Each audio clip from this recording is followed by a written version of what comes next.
മറ്റൊരു പരമമായ യാഥാർത്ഥ്യം, ദിലീപ് മഞ്ജു വാര്യർ തമ്മിൽ വിവാഹബന്ധം ഏർപ്പെടുത്തിയത് നിങ്ങൾ പറയുന്നത് പോലെ ദിലീപും കാവ്യമാധവനും തമ്മിലുള്ള ബന്ധം കണ്ടെത്തി മഞ്ജു വാര്യർ ഡിവോഴ്സ് ആയതല്ല.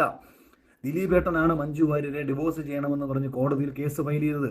അതിനുള്ള കാരണങ്ങൾ ആരുടെ ഭാഗത്തെ തെറ്റാണെന്നും എന്തുകൊണ്ടാണ് മകൾ ദിലീപിനൊപ്പം പോയതെന്നും ദിലീപ് മഞ്ജു വാര്യർ വിവാഹ ബന്ധത്തിന്റെ കേസ് ഡയറി നിങ്ങൾക്ക് കിട്ടുമെന്നുണ്ടെങ്കിലും അവിടെ നടന്ന വിചാരണ പുറത്താരും അറിയാതെ നടത്തണമെന്ന് ദിലീപേട്ടൻ എന്തുകൊണ്ടാണ് ആവശ്യപ്പെട്ടതെന്നും തൻ്റെ ഭാര്യയ്ക്ക് പൊതുമധ്യത്തിൽ അപമാനം ഉണ്ടാവാതിരിക്കണമെങ്കിൽ ആ വിചാരണ പുറം ലോകം അറിയരുതെന്നും ദിലീപേട്ടൻ ആഗ്രഹിച്ചതുകൊണ്ടാണ് അന്നത്തെ കോടതി വിധി പുറത്തു വരാത്ത രീതിയിൽ മുങ്ങിപ്പോയത്. നാളിതുവരെ ആ ഒരു കാര്യം പുറം ലോകത്തോട് അദ്ദേഹം പറഞ്ഞതായിട്ട് എനിക്കറിയില്ല. അദ്ദേഹത്തിൻ്റെ വളരെ പേഴ്സണൽ സർക്കിളിൽ മാത്രം അറിയാവുന്ന ഒരു കാര്യമാണ്. പൊതുസമൂഹത്തിൻ്റെ മുന്നിൽ മുൻ ഭാര്യ ഏതോ ഭയങ്കര പവിത്രതയുള്ള ഭാര്യയും അവരെ ഉപേക്ഷിച്ച ദിലീപ് എന്തോ ക്രൂരനായി ഇവിടെ മാറുന്നതിൻ്റെ പ്രധാന കാരണം ഈ മുൻ ഭാര്യയെ എന്തിന് ദിലീപ് ഉപേക്ഷിച്ചു എന്നുള്ള പരമമായ യാഥാർത്ഥ്യം പൊതുസമൂഹത്തിന് അറിയാത്തത് കൊണ്ടാണ്.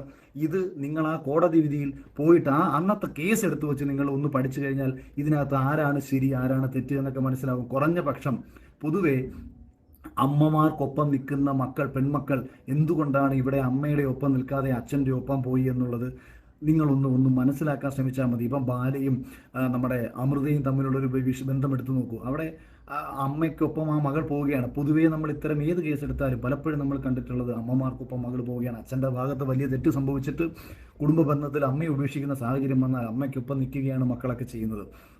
അപ്പോൾ ഈ യാഥാർത്ഥ്യം കൂടെ നിങ്ങളൊന്ന് ഇരുന്നിട്ട് വേണം പല വിഷയങ്ങളിലേക്കും ഈ ധാർമ്മികത കൊണ്ടുവന്ന് കെട്ടി ഒരുവനെ ഇല്ലാതാക്കാൻ ശ്രമിക്കുമ്പോൾ നിങ്ങളൊന്ന് ചിന്തിക്കുക എന്നുള്ളത്.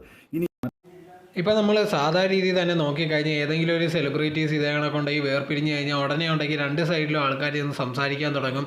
ഇതേ കണക്ക് ഈ ആക്ടറിൻ്റെ കയ്യിൽ ഒരു തെറ്റുമില്ല, ആക്ട്രസിൻ്റെ കയ്യിൽ തെറ്റില്ല, അങ്ങനെ അല്ലെങ്കിൽ അപ്പുറത്തെ സൈഡിലെ പ്രശ്നം ഇപ്പുറത്തെ സൈഡിലെ പ്രശ്നം എന്ന് പറഞ്ഞ് അങ്ങോട്ടും ഇങ്ങോട്ടും അടി ഉണ്ടാക്കുന്നത് നമ്മൾ സാധാരണ രീതിയിൽ കണ്ടുവരുന്ന ഒരു കാര്യം തന്നെയാണ്. ഇപ്പോൾ ഉണ്ടെങ്കിൽ ദിലീപിനെ വെറുതെ വിട്ടതിന് ശേഷം ഉണ്ട് ഇപ്പോൾ മെയിനായിട്ട് ഒരുപാട് പേര് മഞ്ജു വാര്യറിനെതിരെയാണ് പോയിക്കൊണ്ടേയിരിക്കുന്നത്. അതിലിപ്പോൾ അഖിൽ മാരാരും പറയുന്നുണ്ട്. അഖിൽ മാരാർ ഇതിനകത്ത് പറയുന്ന കുറച്ച് കാര്യങ്ങൾ കേട്ടാൽ നമുക്ക് തോന്നും അഖിൽ മാരാറും അവിടെ തന്നെ ഉണ്ടായിരുന്നു, കോടതിയിലെല്ലാം കേട്ടോണ്ടിരുന്ന കണക്കാണെന്നുള്ളൊരു ഫീലാണ് തോന്നുന്നത്. എങ്ങനൊന്നും ഇല്ല. യഥാർത്ഥത്തിലുണ്ടെങ്കിൽ ഇതേ കണക്കുണ്ടെങ്കിൽ ഇപ്പം ഇതിനെപ്പറ്റി ആൾക്കാർ സംസാരിക്കുന്നുണ്ട്, അഖിൽ മാരാറും ഇതിനെപ്പറ്റി സംസാരിക്കുന്നതാണ്. അതല്ലാതെ വേറെ ഒന്നും ഇതിലില്ല.